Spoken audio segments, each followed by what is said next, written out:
Salut toi! Fais pas attention à cette couleur de cheveux absolument chaotique, mais j'ai des essayages costumes pour un tournage et j'attends de voir les coiffeurs pour savoir ce qu'ils veulent que je fasse de mes cheveux. Aujourd'hui, j'ai envie de vous parler cinéma. J'ai fait comme une espèce de tag, comme on faisait à l'époque pour les tags littéraires et tout. Ah là là, Booktube à l'ancienne, vous vous souvenez? Bref. J'ai fait des catégories pour vous présenter 15 films qui m'ont marqué depuis mon début d'année. Je vais éteindre l'ordi, attendez, parce qu'il fait du bruit, ça m'énerve.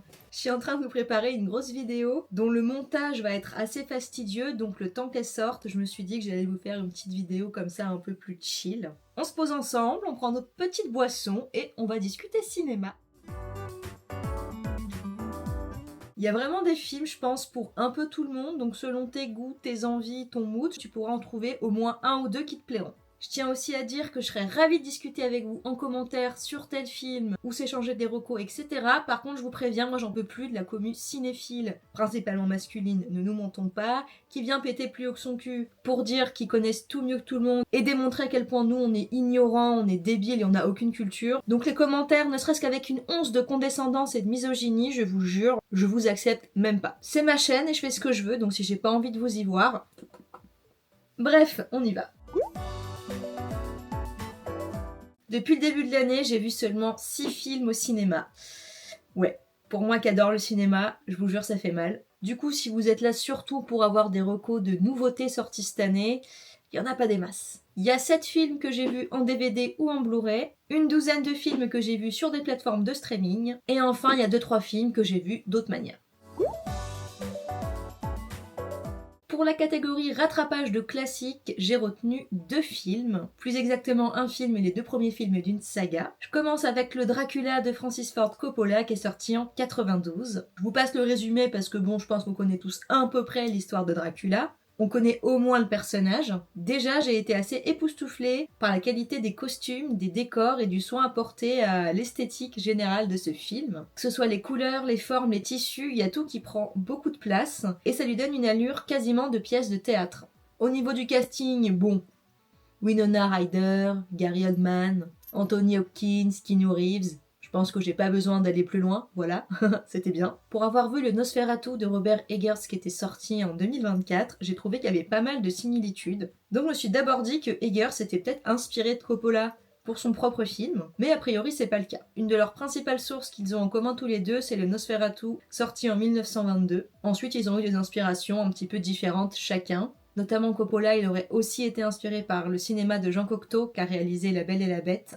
Je pense qu'à peu près tout le monde le sait, mais je vais quand même le dire là pour ceux qui sont pas forcément férus de littérature et qui seraient donc peut-être pas au courant. Nosferatu et Dracula, c'est la même histoire, puisque Nosferatu à la base c'était une adaptation cinématographique non autorisée du roman Dracula de Bram Stoker, et il y a des détails qui changent par rapport au roman bien sûr, mais là-bas c'est la même histoire. Pour en revenir au film, c'était vraiment super, c'est impressionnant visuellement, dans le jeu des acteurs, l'ambiance surtout est absolument prenante.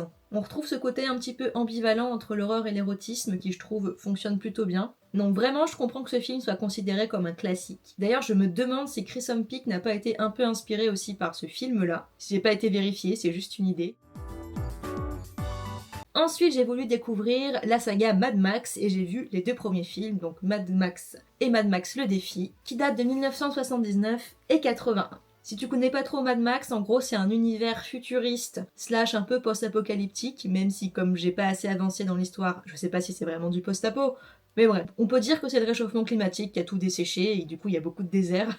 La société de consommation s'est clairement effondrée, franchement on vit avec ce qu'on trouve et ce qu'on a, mais persistent dans nos décors les routes en béton, qui sont un petit peu les nouveaux terrains de jeu, un peu les océans par lesquels on navigue. On suit donc Max qui est un flic interprété par Mel Gibson, qui va essayer de poursuivre et d'arrêter une bande de motards qui font un petit peu leur loi partout où ils passent et ils dépouillent les gens, voire ils tuent des personnes. Il va essayer de leur mettre la main dessus et petit à petit son aventure va un peu se transformer en quête de vengeance. L'univers franchement m'a pas mal emballé, ça donne vraiment envie d'en savoir plus et surtout d'en voir plus. J'ai pas été vérifier comment les films ont été faits ni dans quel contexte etc. Mais j'ai l'impression, en tout cas j'ai ressenti qu'il y a peut-être eu un manque de budget, une ambition un petit peu trop grande entre guillemets par rapport à ce que voulait faire le réal à la base. Donc il a dû revoir à la baisse à mon avis ce qu'il voulait faire. Ce qui donne un résultat vraiment très moyen par rapport à ce que ça aurait pu être. Tout ce qui est décor, costumes, etc., franchement, y a rien qui respire le futur. Après bon, c'est un film qui date de la fin des années 70. Mais je pense que c'est aussi un problème de budget, hein, parce que je suis en train de me dire, Star Wars, ça date bien du milieu des années 70, donc bon. Et en plus, même George Lucas, il avait pas de budget à l'époque.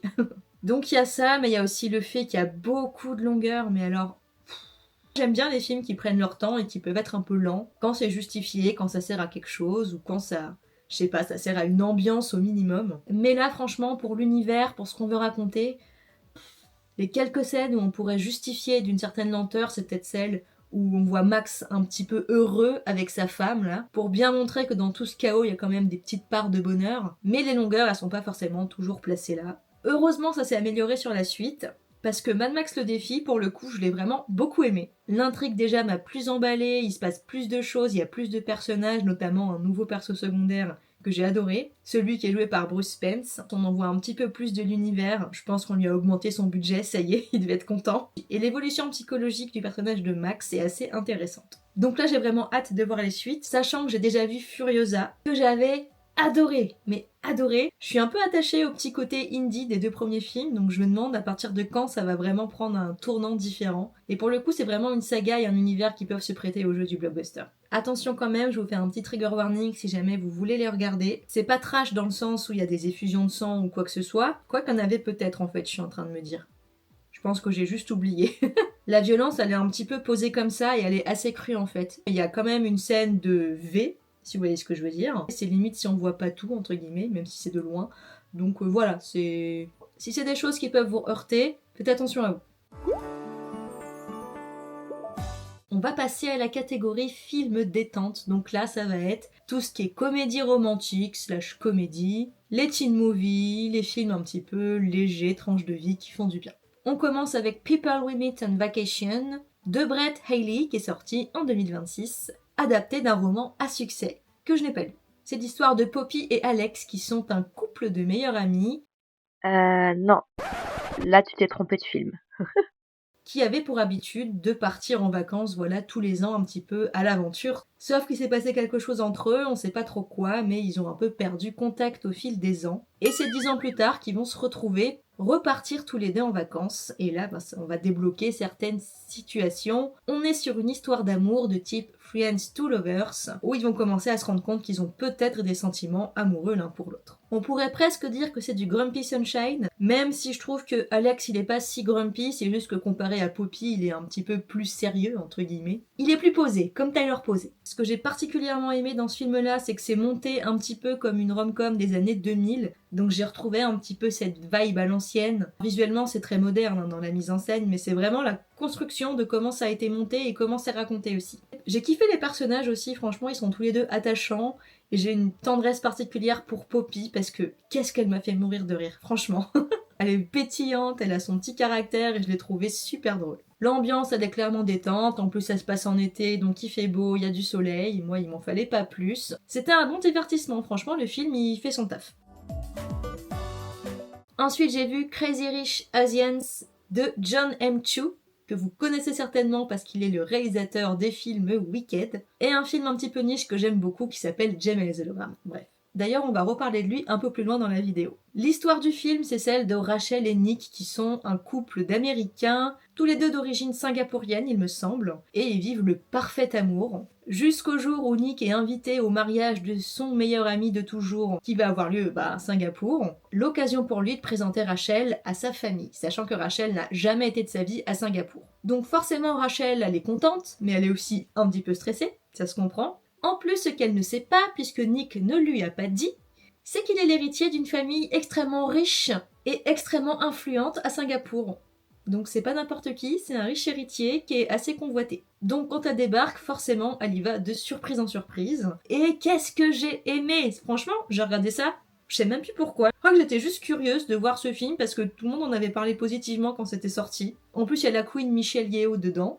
J'en attendais rien et j'ai kiffé. Franchement, c'est une comédie romantique mais tellement efficace, qui est punchy, qui est vibrante, qui est colorée. D'ailleurs, la mise en scène m'a particulièrement marqué, que ce soit des plans, comment ils sont composés, que j'ai trouvé magnifique. Ce film a sa propre palette et vraiment ça lui donne une identité assez marquée. Alors dans le film, il y a des personnages que vous allez adorer et d'autres que vous allez détester, forcément, mais c'est fait exprès. J'ai adoré Rachel parce qu'elle a ce côté qui reste quand même assez humble, assez discret, elle veut pas forcément se mettre en avant et elle veut vivre sa vie un petit peu tranquillement.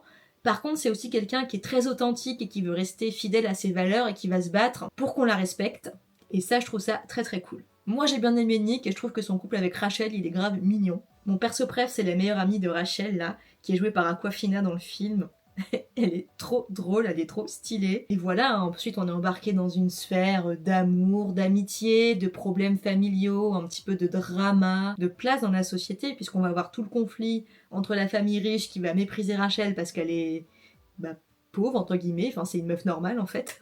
Je ne suis pas légitime pour dire si le film est réaliste ou cliché, mais dans tous les cas, ça fonctionnait, c'était bien. Moi, il m'avait refait ma soirée à ce moment-là quand je l'ai vu, il est trop bien, je recommande. Ensuite, j'ai vu 30 ans sinon rien de Gary Winnick, sorti en 2004. Réalisateur entre autres de Lettres à Juliette, un autre film que j'adore. Si vous aimez tout ce qui est un peu teen movie et le côté un peu réalisme magique, et si vous aviez aimé le film 16 vœux avec Debbie Ryan, si vous l'aviez vu à l'époque, on est clairement dans une vibe assez similaire. Puisque là, on va suivre Jenna, donc qui est une ado de 13 ans. Je pense que le film se passe dans les années 90 ou début 2000. Et Jenna, c'est une jeune fille, voilà, qui veut un petit peu trouver sa place, qui veut attirer l'attention de meufs un peu populaires pour avoir l'air cool. Et pendant sa fête d'anniversaire, elle va s'enfermer dans un placard parce qu'elle a vécu un truc pas terrible et en gros, elle va souhaiter ne pas ressortir de ce placard avant qu'elle ait 30 ans. Parce que pour elle, quand elle sera adulte, tous ses problèmes se seront envolés, la vie sera beaucoup plus cool et plus simple. Je vous raconte pas comment, mais son vœu va se réaliser et en sortant de son placard, elle va vraiment se retrouver dans sa peau, mais à 30 ans. Jennifer Garner, elle a vraiment très bien joué le personnage de Jenna. Parce que tout le long, même si elle a une apparence de femme, puisque c'en est une, moi j'ai vu une ado de 13 ans. Voilà.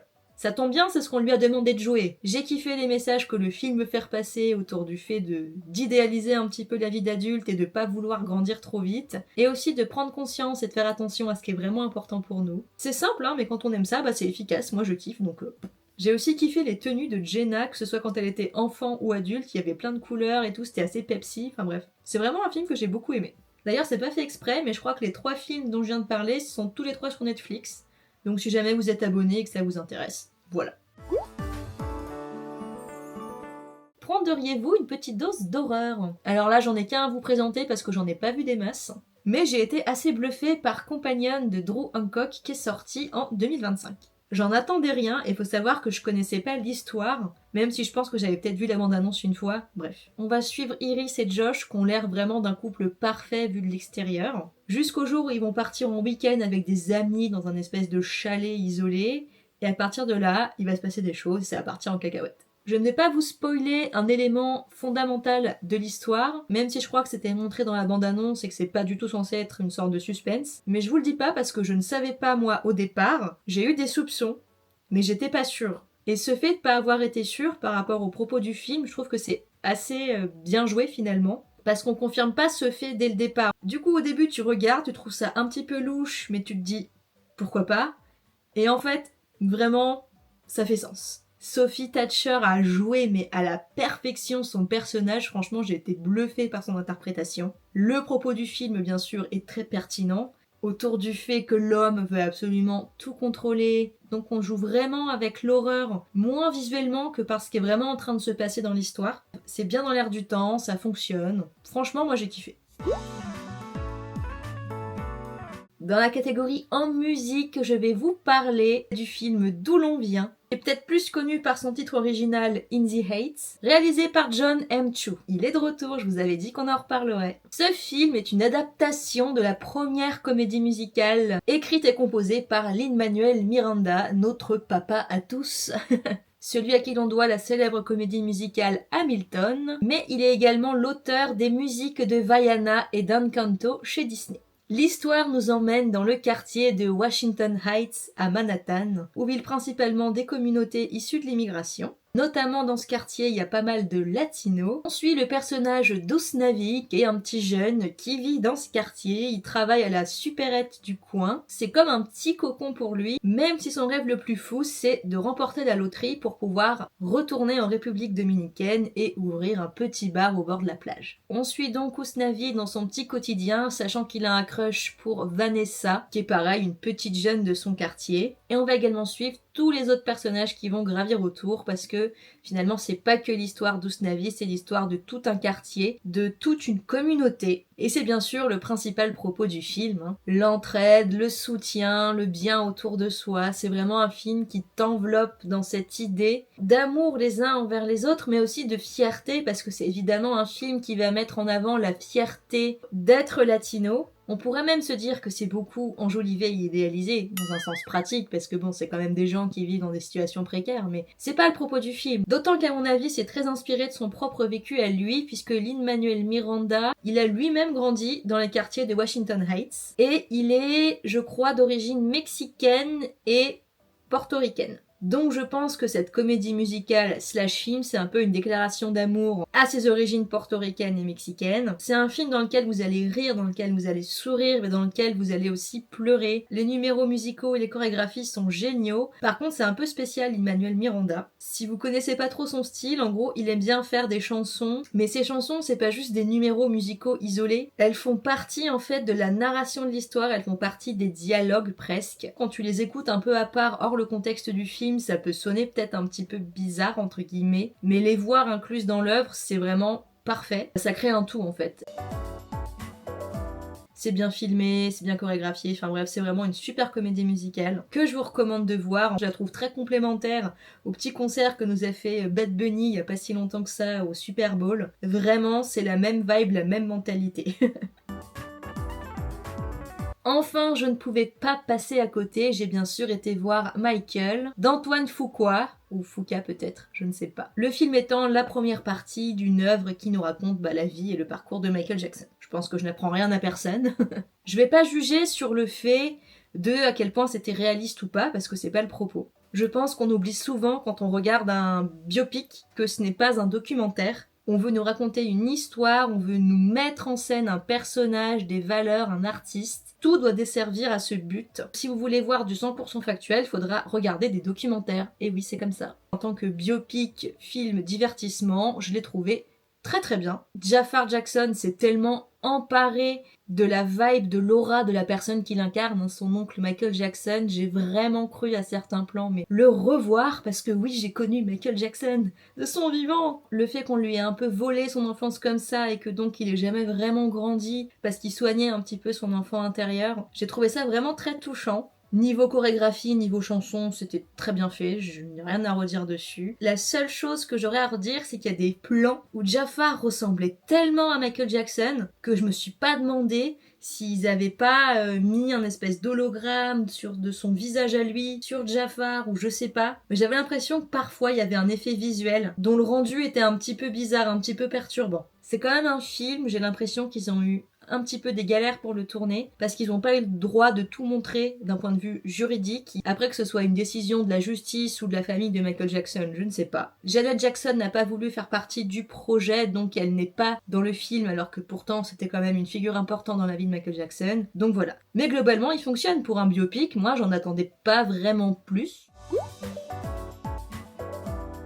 Vous prendrez bien un petit peu d'animation. Pour cette catégorie, je vais vous parler du film Jumpers de Daniel Chong, sorti en 2026, qui est le dernier film Pixar en date. On y suit Mabel, qui est une jeune adolescente très engagée dans les causes animales et environnementales. Ouais, j'ai galéré à le dire, je sais pas pourquoi. C'est vraiment une petite activiste à son échelle. Elle a vécu une longue partie de sa vie avec sa grand-mère à la campagne, et près de sa maison, il y avait un petit coin de forêt avec un petit ruisseau qui était tout paisible et absolument magnifique. Ce petit coin de paradis est malheureusement menacé par des constructeurs qui veulent y foutre, je crois, une route. Sauf que Mabel, elle n'est pas d'accord. Donc elle va aller voir une espèce de copine scientifique qu'elle connaît, qui a réussi à créer des espèces de petits robots animaux humanoïdes, et en fait, elle va se servir de ce système pour rentrer dans le corps d'un robot castor, partir dans la forêt à la recherche de castors et leur demander de revenir habiter dans l'étang afin de sauver l'endroit. C'est vraiment un film qui fait beaucoup de bien, dans le sens où il nous rappelle que la nature c'est important, que ça fait partie de notre vie, que c'est ça qui nous fait vivre même, je pense qu'on l'oublie un petit peu trop. Et dans un monde où il y a de plus en plus de technologie et où tout va de plus en plus vite, c'est vraiment un film qui t'invite un peu à te poser et à te rappeler qu'il faut parfois juste prendre le temps de se sentir en communion avec la nature, avec les animaux entre guillemets, enfin un peu avec ton environnement en fait, te reconnecter, te rappeler que tu fais partie un peu d'un cycle, qui fait partie d'un tout. Je trouve que c'est un film qui est arrivé au bon moment, avec les bonnes thématiques.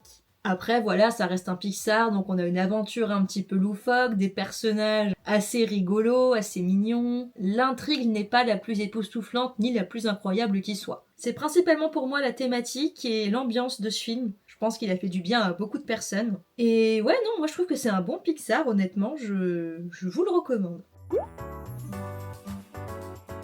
On passe à la catégorie que j'ai appelée film niche. Je dis pas que ce sont de vrais films niche, genre des petits films indépendants créés par un réalisateur inconnu ou quoi que ce soit, c'est pas ça que je veux dire. C'est juste des films desquels on n'a pas beaucoup entendu parler, ou en tout cas depuis longtemps, et qui sont pas forcément non plus hyper connus comme d'autres peuvent l'être. Les Deux Sirènes de Richard Benjamin, qui est sorti en 90, où on va suivre une famille composée de deux petites filles qui s'appellent Kate et Charlotte, qui vivent avec leur mère, qui est un personnage un petit peu loufoque, excentrique, qui déménage de ville en ville à chaque fois qu'elle a des aventures avec des hommes et que ça devient un petit peu trop sérieux à son goût. Le casting, je pense que j'étais pas prête pour autant de flow en fait. Déjà, on a Cher dans le rôle de la mère, s'il vous plaît. Encore et toujours la Queen Winona Ryder. Christina Ricci également, que j'avais pas reconnue d'ailleurs au départ.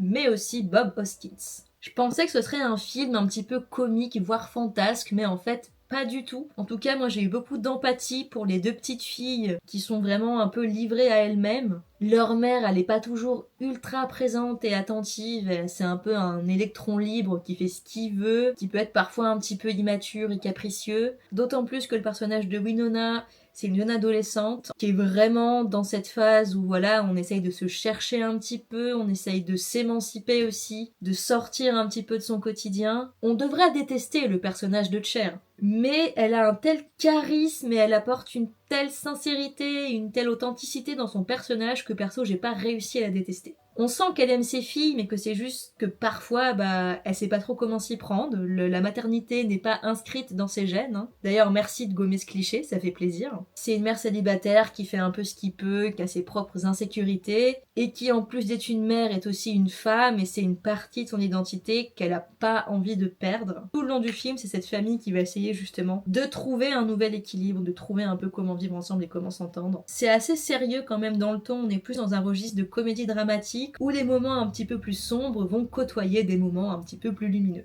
J'ai vraiment apprécié ce visionnage et c'est un film qui m'a pas mal secoué, j'avoue.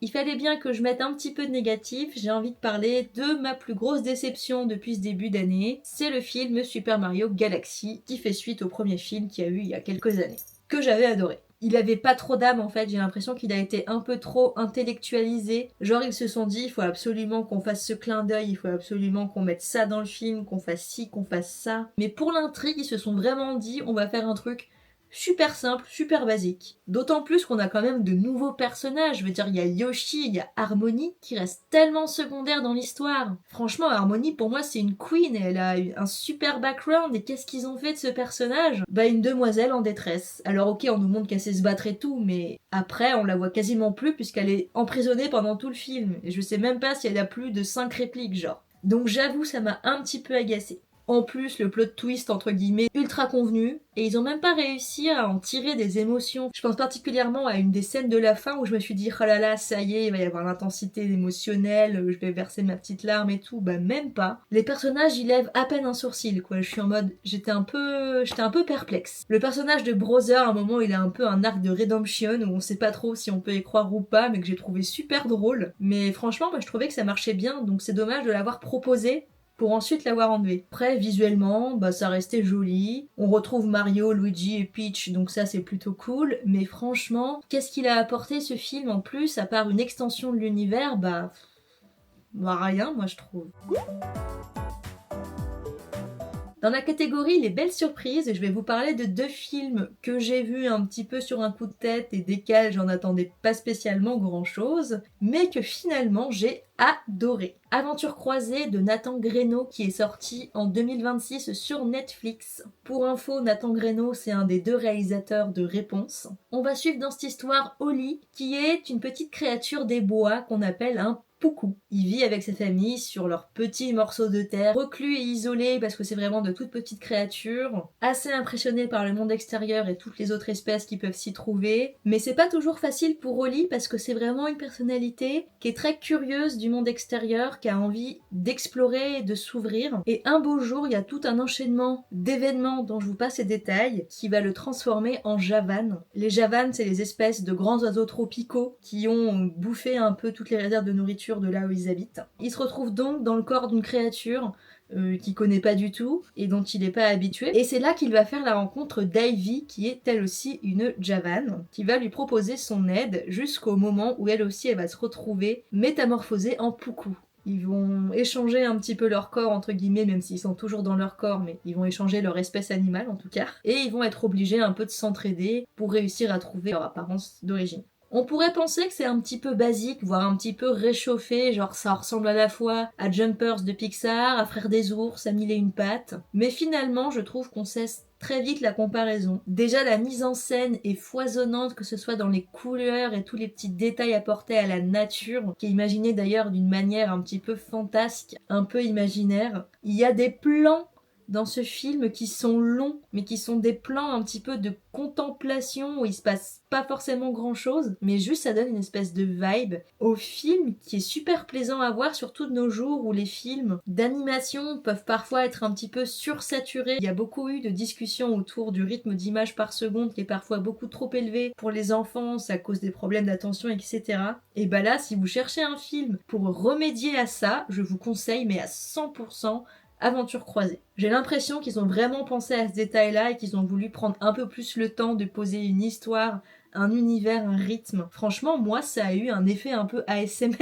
Il y a que ceux qui sont sensibles à la ASMR qui vont comprendre ça, je pense. Les autres vont juste me trouver bizarre. Enfin bref, après, on n'est pas non plus sur un film contemplatif. Enfin, là, je parle vraiment de quelques mini-scènes. On reste sur une aventure avec pas mal d'humour. Il y a plein de situations un petit peu cocasses. Ils vont vivre pas mal de péripéties. On va retrouver des thématiques un peu comme dans Jumper sur la sauvegarde de la nature. Et une autre aussi à la bienveillance, à la tolérance les uns envers les autres. Parce que oui, il peut y avoir des mésententes. On peut mal communiquer, mal se comprendre. On peut même parfois ne pas s'apprécier. Mais c'est pas une raison pour avoir peur de tout le monde et de se renfermer sur soi, parce que le monde il est aussi plein de belles choses à offrir, il est plein de belles personnes et de beaux moments, et voilà.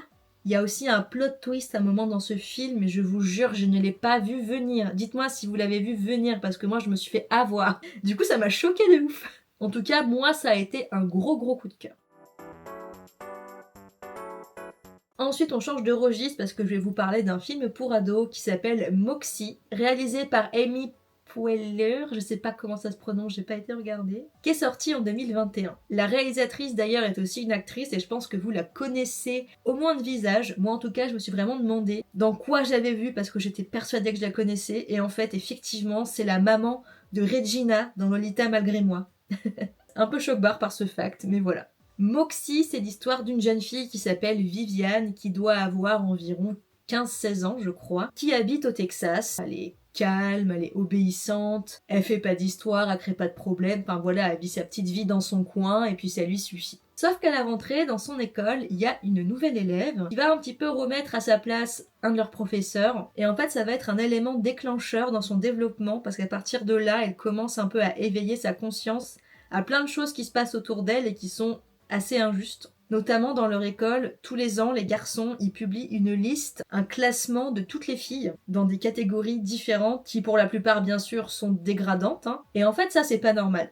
Sauf que quand t'es habitué à un truc, aussi débile soit-il, bon, bah voilà. Mais entre ça et l'arrivée de la nouvelle qui a des opinions un petit peu différentes des autres, ça commence vraiment à lui faire travailler certaines choses. Et bah notamment découvrir le groupe Bikini Kill, qui est un groupe de punk féministe originaire de Londres, qui est d'ailleurs un des premiers groupes punk féministes, si je dis pas de bêtises. Enfin bref, elle va un petit peu entamer sa petite rébellion interne, cette jeune Viviane, et elle va créer un espèce de fanzine en secret. Elle veut agir pour que les choses changent. Et petit à petit, elle va réussir à créer un petit groupe de filles qui vont se montrer très soudées les unes envers les autres, entamer des petites actions pour pouvoir un petit peu faire bouger le patriarcat. Et c'est vraiment super. J'avais un peu peur du film qui va nous survendre un petit peu le féminisme, entre guillemets, enfin pas le survendre, mais genre juste on va surfer sur ce sujet parce que c'est à la mode, mais en fait il n'y a pas vraiment d'intention derrière. Je sais pas si on peut parler genre de féministe washing. Et en fait, mais pas du tout. Pas du tout, ce film il tape tellement juste là où il faut. Il y a un vrai problème à ce niveau-là, et c'est très bien montré dans le film par la principale notamment, qui est absolument détestable, qui veut vraiment se défaire de tout, et par le personnage qui est joué par Patrick Schwarzenegger, qui est le fils d'Harold Schwarzenegger d'ailleurs, et qui nous fait bien ressentir à quel point il sent qu'il peut faire ce qu'il veut parce que c'est un mec et que de toute façon on va rien lui dire, on va rien faire. Parce que lui, il domine, on s'en fout. En plus, lui, c'est un sportif, il est populaire. Enfin bref. Ce que j'ai adoré dans ce film, de 1, c'est que on fait pas passer les jeunes filles pour des héroïnes. Elles vont toutes participer, chacune à leur manière, à essayer d'amener des changements dans ce petit groupe-là qu'elles forment. Mais chacun peut pas y mettre du sien forcément autant que les autres, parce que chacun, on a tous des vies différentes, des quotidiens différents, qu'il peut y avoir des mésententes ou un peu des discordes. C'est fait avec beaucoup de bienveillance. Ce film, il est jamais agressif, il montre juste les choses telles qu'elles sont finalement. C'est quand même un petit peu punk par moment, mais vraiment juste ce qu'il faut. C'est un film qui donne pas mal d'espoir aussi. Espoir du quand on veut amener des changements, même si c'est pas toujours facile, on peut réussir. Quand on est tous ensemble, c'est toujours plus simple que quand on est tout seul, et on peut changer les choses. Il faut même changer les choses. Les filles, il faut qu'on se réapproprie notre respect pour nous et notre amour propre. Ça, personne ne doit nous l'enlever, et c'est ok de faire valoir ses droits en tant qu'être humain, surtout des droits aussi basiques et fondamentaux que ça. C'est ok de dire qu'on n'est pas ok, et que certaines choses doivent s'arrêter, tout simplement. Franchement, c'était trop bien, Moxie, j'ai adoré. Et on termine cette vidéo avec mon gros coup de cœur pour l'instant de l'année. Il s'agit de Will Hunting de Gus Van Sant, sorti en 97. C'est l'histoire d'un adolescent qui a un QI de dingue. Il retient tout ce qu'il lit, tout ce qu'il voit. Il est super doué en chiffres, il a une impressionnante culture générale. Enfin bref, c'est vraiment un mec académiquement très intelligent, mais il en a rien à foutre. Lui, il vient d'un milieu populaire de base, et tout ce qui l'intéresse, c'est de traîner dans des bars avec ses potes et de faire un petit peu la bagarre, de faire des bêtises. L'école, c'est pas son truc, c'est pas pour lui, franchement, il s'en fout. Il va même plus à l'école d'ailleurs, je crois, juste qu'il travaille dans une école, genre il fait le ménage. Jusqu'au jour où justement, il y a un prof de maths de cette école qui va se rendre compte à quel point il a du talent, du potentiel intellectuel, et il va se dire que c'est quand même dommage que ce jeune homme, avec autant d'intelligence, entre guillemets, il pourrait faire tellement de choses, il pourrait sortir de sa condition, il pourrait améliorer ses conditions de vie. Il va le prendre sous son aile, et il va essayer notamment de lui faire rencontrer un de ses amis, qui je crois est psychologue et a été professeur, ou je ne sais plus trop, mais bref. Il espère que cette personne pourrait avoir une bonne influence un petit peu sur Will, qui est quand même un adolescent assez difficile, qui est vraiment têtu dans ses idées et qui peut être très arrogant. J'ai pas précisé le casting une fois encore, mais bon, Matt Damon, Robin Williams, Ben Affleck, c'est super. C'est une histoire qui est vraiment touchante et qui est aussi pleine de nuances, et c'est ça qui l'a rendue intéressante. D'un côté, on a envie de détester Will par moments parce qu'il est vraiment tellement imbu de lui-même, qu'il gâche sa vie, vraiment, c'est... Mais en même temps, ça reste qu'un gamin, donc t'as aussi de l'empathie pour lui, et puis tu comprends qu'il n'est pas forcément envie de faire ce qu'on attend de lui. Lui, il veut juste vivre sa vie, voilà. On peut pas le forcer. On comprend aussi le point de vue des adultes qui se disent que putain, ce gamin, il est tellement intelligent, il pourrait avoir une meilleure vie. Il veut pas réaliser son potentiel alors qu'on lui en donne littéralement l'opportunité. C'est vraiment un film qui t'amène à réfléchir sur plein de sujets et sur plein d'angles de vue différents. Les personnages sont assez charismatiques, plus ou moins attachants. C'est vraiment un super film qui est vraiment un peu dans la vibe du cercle des poètes disparus. Donc si vous l'aviez apprécié, je pense que celui-là, il va aussi vous plaire. Vraiment, c'est un film un petit peu culte et je comprends pourquoi. Il est vraiment très bien. Bref, ça y est, je suis enfin venue à bout de cette vidéo. Je vous jure que j'ai filmé 1h30 voire plus, alors que la vidéo, je pense, elle va durer grand max 20 minutes. Je sais pas comment je me débrouille, je sais pas comment je fais. Mais bref, j'espère que ça vous plaira, j'espère que la vidéo vous a permis de passer un bon moment. En tout cas, s'il y a des films là-dedans que vous avez vus, n'hésitez pas à me donner vos avis en commentaire, ou s'il y en a que vous voulez me recommander, etc. Moi je prends. Et on peut discuter autour de certains films, mais toujours dans la bienveillance, sans se prendre de haut s'il vous plaît. Bref, c'était June, je vous fais de gros bisous, et puis je vous dis j'espère à très bientôt. Ciao.